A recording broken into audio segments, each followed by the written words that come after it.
you so much for having us. You're over here, Mr. President. Thank you. Hey, Kaylee.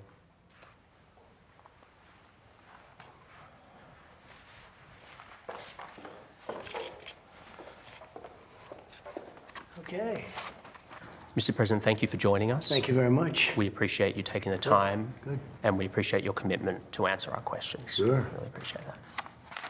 Over the years, I've heard you talk about your adherence to a philosophy called positive thinking. This is the mantra that if you believe something, if you visualize it, then it will happen.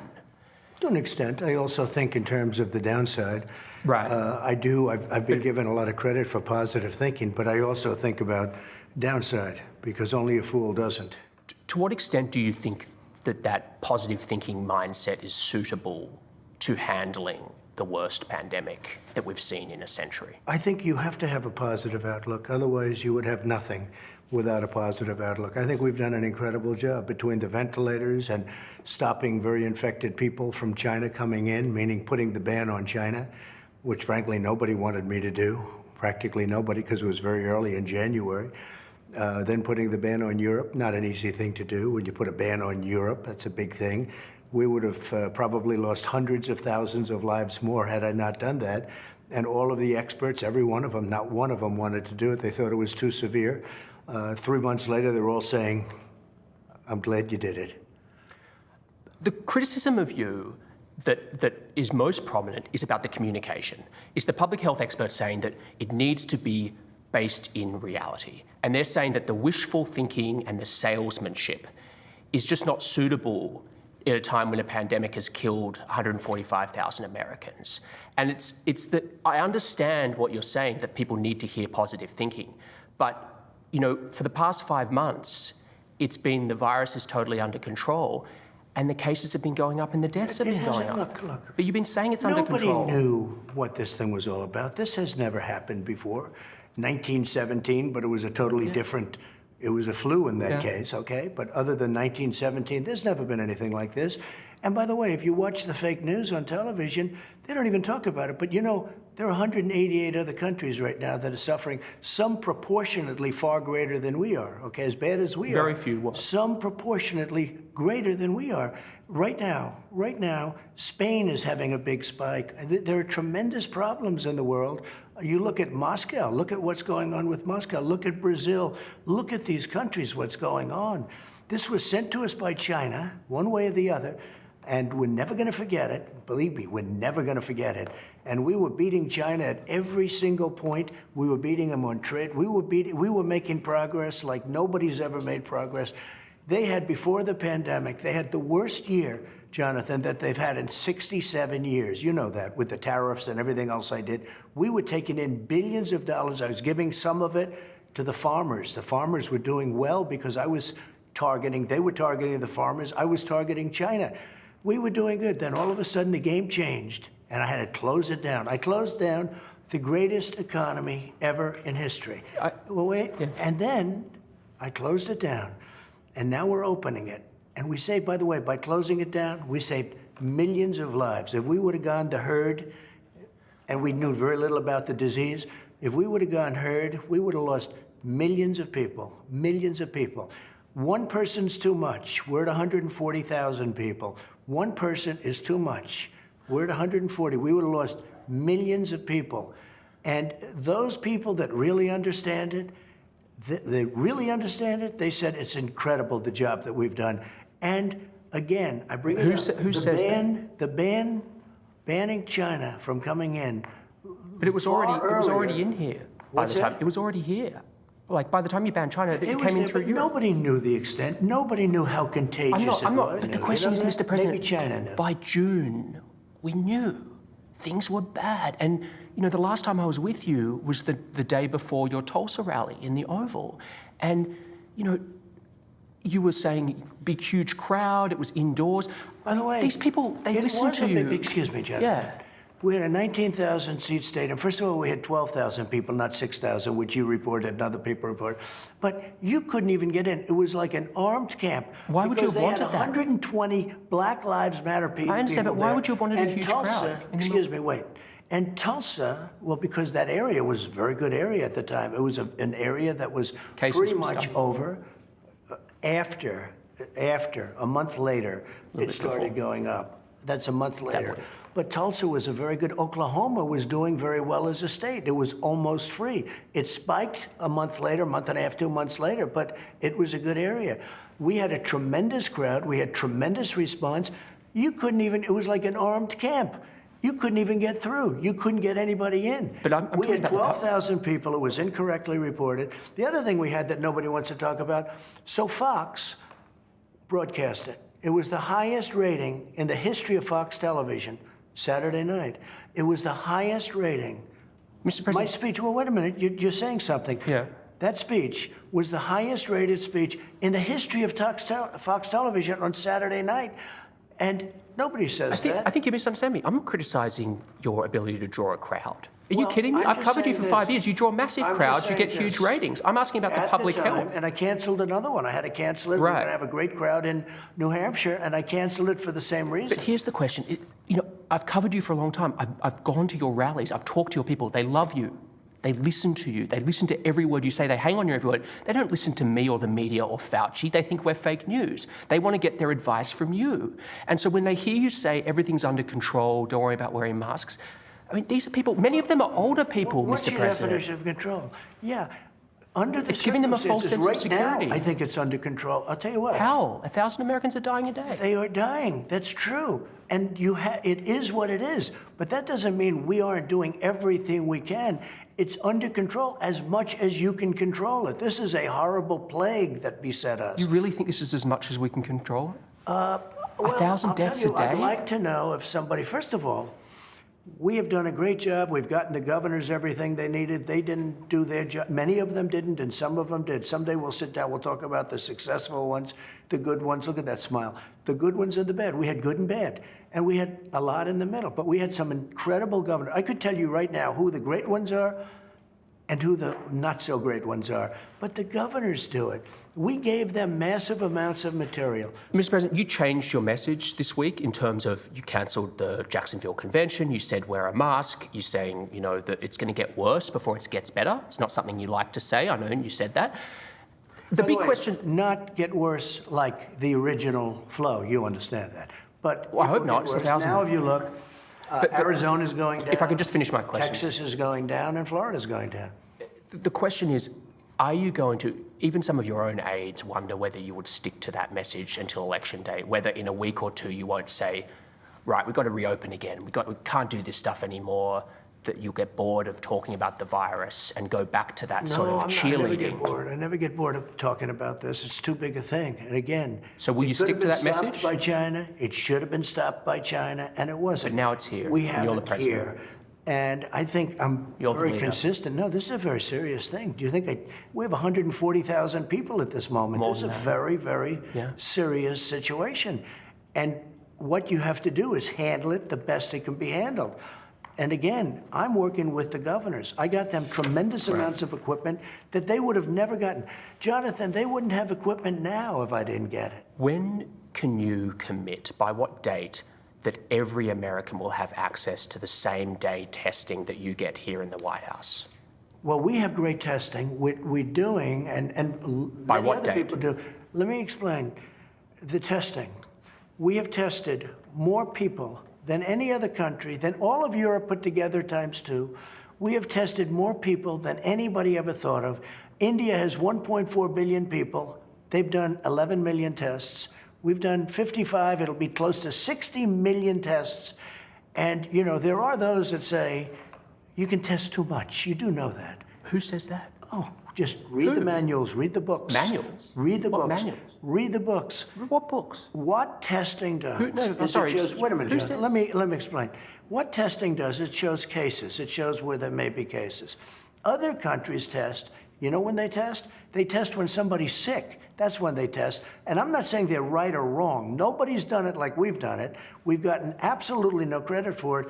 But we've come up with so many different tests. The only thing that we have now is some people have to wait longer than we'd like them to. It's a big problem. We want point to point. We want to have a 5-minute to a 15-minute. Right. test. When do you think? And like many others. Every and from American. what I understand, we're close to 50% where it's point-to-point test. We are making thousands of instruments, thousands of tests right now, tens of thousands that can be distributed to various parts of the country. But you have to understand, and we've even sent some of them to other countries where they had a big problem.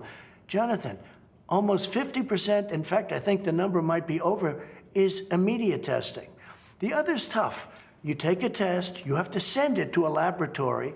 Let's say that takes a day. Let's say it's a day. It's difficult. You know, so it's 3 or 4 or 5 days. There's nothing you do about that. But when do you think we'll have it for everyone? I think that you will have that relatively soon. I mean, again, what does that mean? You already have half.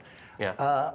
I would much rather get back to you because I don't want to have you in 1 month. That's I fine. didn't make it. I missed it by a day, and it's a headline. Mr. President, I want to talk about the federal intervention. Excuse me, one thing I would say about testing. Because we test so much, we show cases. So we show many, many cases. We show tremendous number of. I know you're smiling when I say that. No, but come on. I mean, I've heard you say this. Other countries don't test like we do, so they don't show cases. Just a couple of points on that. I wasn't going to continue on the testing, but you said it. So we're testing so much because it's spread so far in America. We're testing so much because we had the ability to test. Okay. Because we came up with tests. But South Korea. Jonathan, we didn't even have a test. When I took over, we didn't even have a test. Now, in all fairness, why would you have a test? There was no test. The virus for didn't this. exist. How would you have a test? I was going to say, there was no test for this new. We didn't have a test because there was no test. Of course. In a very short order, we got one test, we got another test. It was broken, the first one. Many of those tests are now obsolete because we've, you know, it's called science, and all of a sudden something's better. But because we tested so many people, 55, 60 million people very soon, we get cases. You test, some kid has even just a little runny nose, it's a case. And then you report many cases. So we look like we have more cases than massive countries like China, which, by the way, doesn't report, as you know. Well, I don't put any stock in China's figures. The point is, because we are so much better at testing than any other country in the world, we show more cases. The figure I look at is death. And death is going up now. And it's 1,000 a day. If you look at death... Yeah, it's going up again. Let's look. Daily death. Take a look at some of these charts. I'd love to. We're going to look. Let's look. And if you look at death... It started to go up again. One. Well, right here, the United States is lowest in numerous categories. We're lower than the world. Lower than the world? Lower than What does that Europe. mean? In what? Look. In what? Take a look. Right here. Here's case death. Oh, you're doing death as a proportion of cases. I'm talking about death as a proportion of population. That's where the US is really bad. Well, much worse than South Korea, Germany, etc. You can't do that. You have Why to go, can't I do that? You have to go by where. Look, here is the United States. You have to go by the cases. The cases. Why are not dead. as a proportion of when population? We have somebody. What it says is when you have somebody that has where there's a case. Oh, okay. The people that live from those cases. It's surely a relevant statistic to say if the US has X population and X percentage of death of that population versus South Korea. No, because you have to go by the cases. Well, look at South Korea, for example. 51 million population, 300 deaths. It's like, it's crazy compared to... You don't know that. I do. It's on You the... don't know that. You think they're faking their statistics? South Korea? I An won't advanced get into country? that because I have a very good relationship Yeah. with the country. But you don't know that. And they have spikes. Look, here's Germany, one. low, Here's 9,000. Here's one right here, United States. You take Anyway. the number of cases. Okay. Now look, we're last, meaning we're first. Last, I don't know We what have we're the first best. in. As a what? Take a look. Okay. Again, it's I just- cases. Okay. And we have cases because of the testing. Wait, 1,000 Americans are dying a day. But I understand on cases, it's different. no, but you're not reporting it correctly, Jonathan. I think I am, but... If you take a look at this other chart, look, this is our testing, I believe. This is the testing, Yeah, we do more tests. No, wait a minute. Well, don't we get credit for that? And because we do more tests, we have more cases. In other words, we test more, we have... Now, take a look. The top one, that's a good thing, not a bad thing. The top, Jonathan. If hospital rates were going down and deaths were going down, I'd say terrific. You deserve to be praised for testing, but they're all going up. They very rarely talk... 60,000 Americans are in hospital. If you watch the 1,000 news dying or a read the day. papers, they usually talk about new cases, new cases, new cases. I'm talking about death. Well, you look at going death. up. Death is way down from from where it was. It's 1,000 a Death. day. It was 2,500. It went down to 500. Now it's going up again. Excuse me, where it was is much higher than where it is right now. It went down and it went up again. But now it's going down again. It's going up. down in Arizona. It's going down in Florida. Nationally, it's going down in Texas. Take a look at this. These are the tests. It's going down in Florida? Yeah, it leveled out and it's going down. That's my report as of yesterday. Anyway, Mr. President, if I could change subject. It is going down in Arizona. Arizona it is. Texas has big problems. And it spiked and it's now going down in Florida. It's evened out and going down in Florida. I'll have to see those figures. But you have to look at this. This is the number of tests compared to the rest of the world. I don't deny your figures. You've done more tests by far than the rest of the world. I don't deny that. Because we've done more tests, we have more cases. You can take more it back, check it out. Mr. President, different subject. It's been widely reported that the US has intelligence indicating that Russia paid bounties or offered to pay bounties to Taliban fighters to kill American soldiers. You had a phone call with Vladimir Putin on July 23rd. Did you bring up this issue? No, that was a phone call to discuss other things. And frankly, that's an issue that many people said was fake news. Who said it was fake news? I think a lot of people, if you look at some of the wonderful folks from the Bush administration, some of them, not any friends of mine, were saying that it's a fake issue. But a lot of people said it's a fake issue. There was dispute within the intelligence. We had a call talking about nuclear proliferation, which is a very big subject, where they would like to do something and so would I. We discussed numerous things. We did not discuss that, no. And you've never discussed it with him? I have never discussed it with him, no. I would. I'd have no problem with it. But you don't believe the intelligence? It's because you don't believe the intelligence, that's why. Everything, it's interesting. Nobody ever brings up China. They always bring Russia, Russia, Russia. If we can do something with Russia in terms of nuclear proliferation, which is a very big problem, bigger problem than global warming, a much bigger problem than global warming in terms of the real world, that would be a great thing. But it never reached my desk. You know why?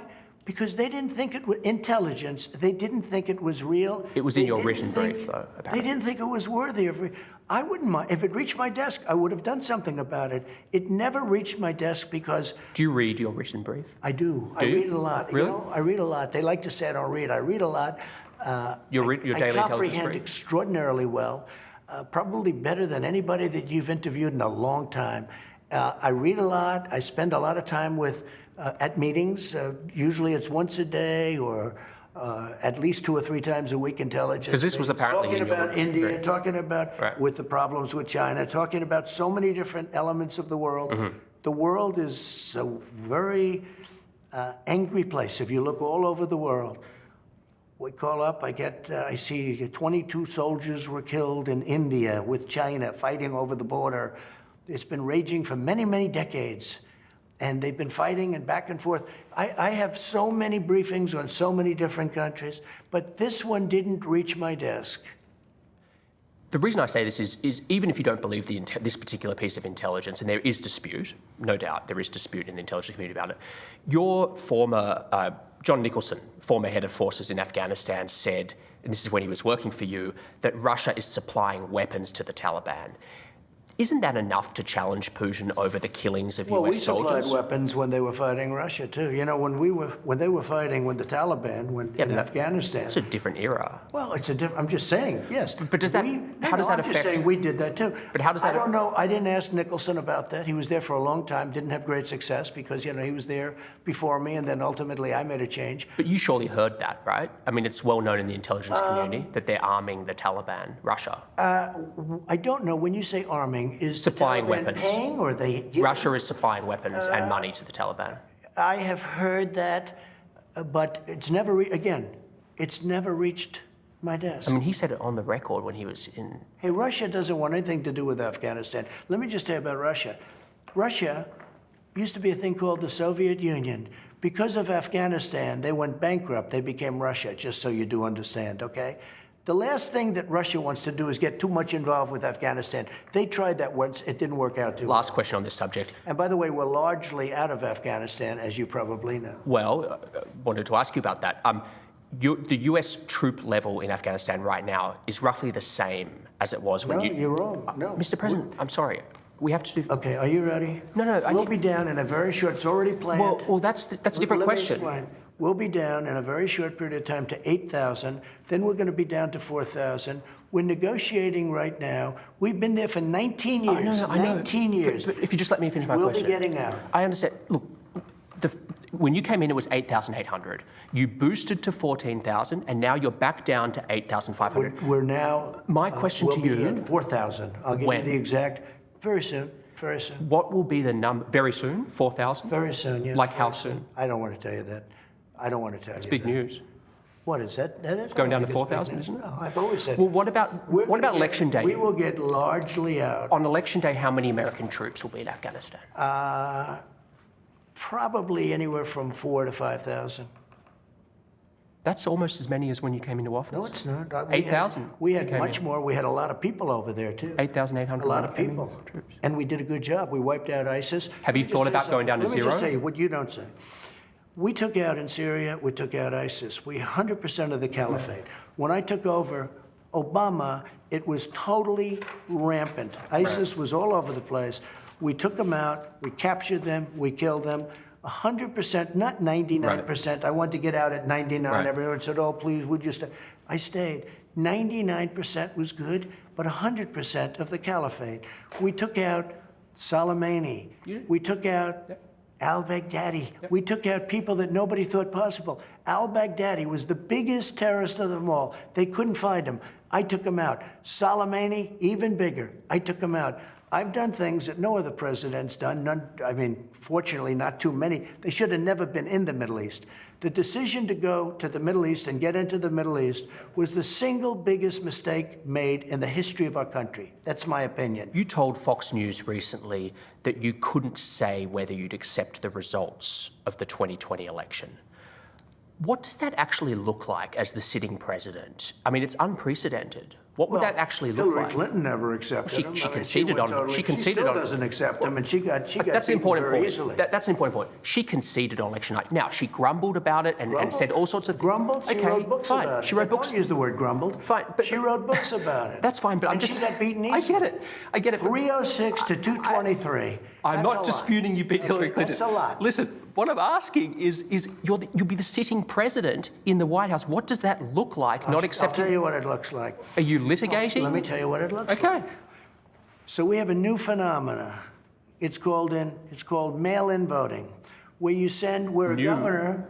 It's been here since the Civil War. In terms of the kind of millions and millions of ballots, they've never. It'll be bigger this year because of the pandemic. Bigger, not bigger, massively bigger. Yeah, because of the pandemic. So they're going to send tens of millions of ballots to California, all over the place. Who's going to get them? I have a friend lives in Westchester County. They send applications, not that. His son passed away. He had a beautiful, wonderful son, young man, passed away 7 years ago. He called me. He said, I just got a ballot from my son Robert.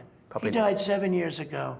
Somebody got a ballot for a dog. Somebody got a ballot for something else. You got millions of ballots going. Nobody even knows where they're going. You look at some of the corruption having to do with universal mail-in voting.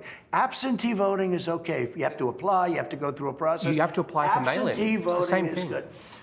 Look, let's do concrete. Let's do concrete. Jonathan, they're sending out applications. Governors, download them. Millions of ballots. No, they're not. It's applications. You can get them off the internet. There is no way you can go through a mail-in vote without massive cheating. I honestly don't understand this topic with you. Go ahead. The Republican Party has an extremely well-funded vote-by-mail program. Your campaign puts out emails telling people to vote by mail. Correct. Your daughter-in-law, Lara Trump, she did robocalls in California saying it's safe and secure, mail-in voting. Let me tell you. The Republican won. We have no choice. That was an all-mail-in race. Let me tell you. You ready? Yeah. We have no choice. Because right now we have many court cases that we're waiting. We have one filed in Western Pennsylvania. We have many court cases where we're trying to end it. We went through World War I, you went to the polls, you voted. We went through World War II, you went to the polls, you voted. You've had mail-in voting since the Civil War. And now because of the China virus, we're supposed to stay home, send millions of ballots all over the country, millions and millions. You know, you could have a case where this election won't be decided on the evening of November 3rd. Absolutely. This election could be decided 2 months later. It won't be 2 months, but what's wrong with the proper mailing count? It could be decided many months later. Have you discussed? You know why? Because lots of things will happen during that period of time, especially when you have tight margins. Lots of things can happen.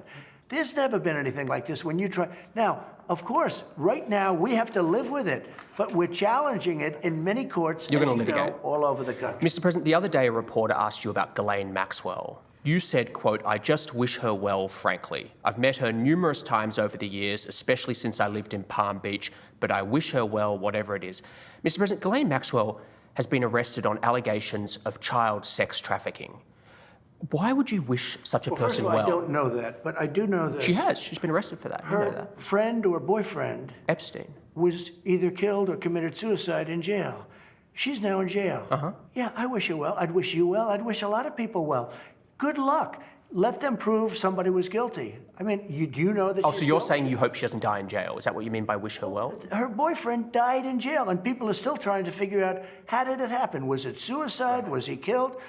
And I do wish her well. I'm not looking for anything bad for her. I'm not looking bad for anybody. And they took that and I mean, she's made a it child such, alleged child such sex a trafficker. big deal. But all it is her boyfriend died. He died in jail. Was he killed? Was it suicide? I do. I wish her well. Let's move to Portland. I'm sure you've seen the disturbing footage of people in fatigues beating the Navy veteran. No. Well, here you it's go. there. The fake news. It's not fake news. It's on video. For Pepper spraying 59 him. days, these people were anarchists and agitators and some protesters, but these were anarchists. Okay. These people were beating the hell out of the city. They were beating up our federal buildings and our federal courthouse. We told the police to stop it. You make sure. And the police wouldn't do it. Not the police. Your own Justice Department and Homeland Security Inspector Generals. Excuse me. But your Inspector Generals are Excuse investigating me. unconstitutional. You're trying now to blame law enforcement instead of anarchists. I'm instead not. of Antifa. I'm not. It's Antifa and anarchists that are causing the problems, not law enforcement. Our law enforcement, if we didn't have people at our courthouse, and they're strong, tough people, and they don't want, they try and be very good, believe me. But if we didn't have people there, you would have your federal courthouse, $600 million building. You would have that thing burned to the ground. I'm asking you about tactics and about the unmarked vans where they're rounding people up. And I want Okay, to. let me tell you Can I about just finish my unmarked. question? Well, let me tell you about Could I just unmarked. finish my question because it relates to this? I promise. This is from Rand Paul. Quote, "We cannot give up liberty for security. Local law enforcement can and should be handling these situations in our cities, but there is no place for federal troops or unidentified federal agents rounding people up at will." What is your response to Senator Paul? First of all, these are Homeland Security people. They're securing a courthouse. They're Border Patrol. They're Homeland Security. Elite units. Border. Hopefully they have Camo, ICE in there. gas Hopefully they have masks. ICE. Now, do you know why they're unmarked? Because Why? these terrorists, these Antifa people, these people that are anarchists and agitators, when they see the name on a uniform of a person, a policeman or a law enforcement person, they find out where that person lives. And then they go and they scare the hell out of the person's family. And so they do it for that reason. It's just common sense. There's nothing secret about this. And you know it. You see it, what's going on right now. We have Chad Wolf. They have people. He's doing a fantastic job. He's the acting head. He's doing a fantastic job. Chad Wolf has pickets out, very dangerous-looking people outside of his house. He's going to be just fine. He's tough and he's got people. But if you have the names on all of these uniforms, you'll have these maniacs in front of their houses scaring their family and their wives and or husbands, whatever it may be. I think it's a very good reason not to have your name. Why should you have identification? My name is Bill Smith, and here's where I live, and I'm a member of... The really serious concern is No, the that's reports. not About a that. serious The serious concern. concern is the reports of people being rounded up and not being told why they're being detained. That's what's being investigated Why? by Mr. President. The Why they're inspectors being generals. detained? The inspectors generals. You know why? You know why they're being detained? Well, yeah. There's an investigation. Do you support that investigation? Well, I haven't seen the result yet. But do you Let me see support the result. initiative of it? No, I think that actually You don't? I think Antifa should be investigated, not the law enforcement. They're investigating. They shouldn't be investigating. Have you been watching television? I have. Have you been seeing the violence? And Sure. Now, if you watch NBC News, like I watch NBC fake news, I'm watching it, Lester Holt, real beauty, and I'm watching this NBC News sham, and you have a mayor named Wheeler, and he's standing out there, and he's being accosted by the people. You know that. I mean, it's horrible what they're doing to him. Portland, the mayor of Portland. And he thought he'd go out, he'd be a... what they were doing and saying and everything else to him, I happened to watch it on a different station. He had to get out. He had 5 security guards. He got out with his life. Okay. Mr. President. If you watch NBC News, they make him like he's standing there bravely fighting with the people in a positive sense, that everything is wonderful. No. He went out there. He's lucky he got away with his life because they would have killed him. He had 5 guards, but NBC News showed it like he's standing with the people for justice. Look, those people, take a look at what they've done to the courthouse. Take a look at what they've done to the streets. Take a look at the violence. It's getting worse since they've gone in. It's getting worse. It's getting better. We've arrested a lot of people, and we now have a 10-year rule. You try and knock down our courthouse. More businesses damaged, more violence. You touch our courthouse, you go to jail for 10 years. Turning to the rest of the country, we haven't seen protests like this since the 60s. I mean, we're seeing... These are Democrat-run if I can finish my question. cities. If I can finish my question. And they're doing it for political reasons. You said you've done so much for African Americans. I have. But there are Americans... Criminal justice I understand. reform, opportunity. But let me finish. There are Americans out in the streets asking for change. Mr. President, have you ever met with a Black Lives Matter activist to hear them out, hear their arguments? Well, Black Lives Matter started off, to me, very badly because it was... Did you ever meet with one? Pigs in a blanket, burn them like bacon. That was the first time I ever heard of that was 3-4 years ago. Uh-huh. Pigs, meaning policemen, pigs is what they're referring to, in a blanket, fry them like bacon. I thought it was, so I got off to a bad start. I got off to a very bad start. Would you meet with a Black Lives Matter activist? I would, but I think right now when they paint, Why haven't you? When they paint the sign, nobody's asked for a meeting, right? Nobody's ever asked me for a meeting. Let me tell you, with African Americans, I'm doing very well. They had the best employment numbers they've ever had. They had the best job numbers they've ever had. They were making more money than they ever made. We were all set until we got hit by China with the virus.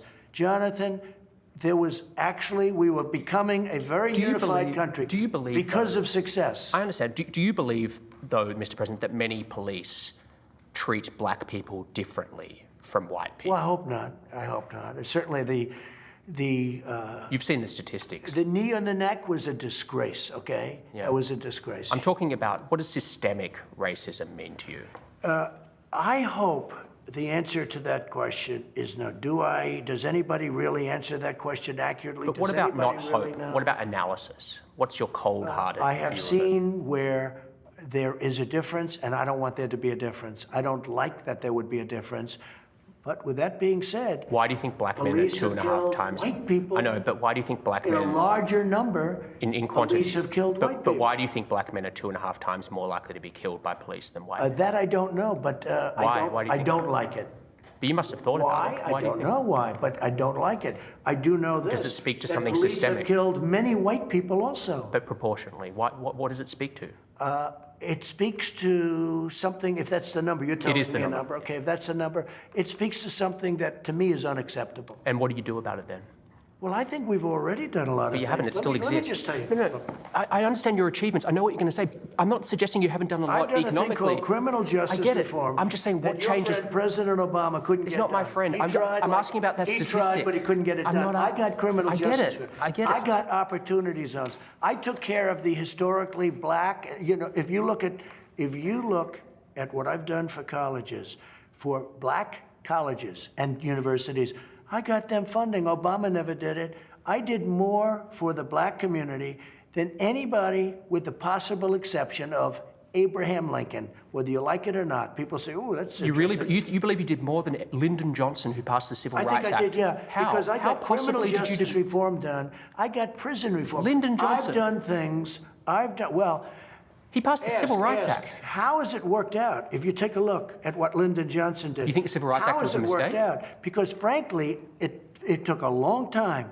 But for African Americans, but you think that was a under my mistake? administration, Jonathan, under my administration, African Americans were doing better than they had ever done in the history of this country. So I did a lot. Job numbers, all of the money. They had money. They were getting great. Their percentage was up. Their housing ownership was up. They did better than they've ever done until we got hit. And now, you know what we're doing? I'm building it up again. We're going to have it. Next year will be a great year, unless it's screwed up by somebody that doesn't know what he's doing, which could happen. but I don't think it will. John Lewis is lying in state in the US Capitol. How do you think history will remember John Lewis? I don't know. I really don't know. I don't know. I don't know John Lewis. He chose not to come to my inauguration. He chose. I never met John Lewis, actually. I don't believe. Do you find him impressive?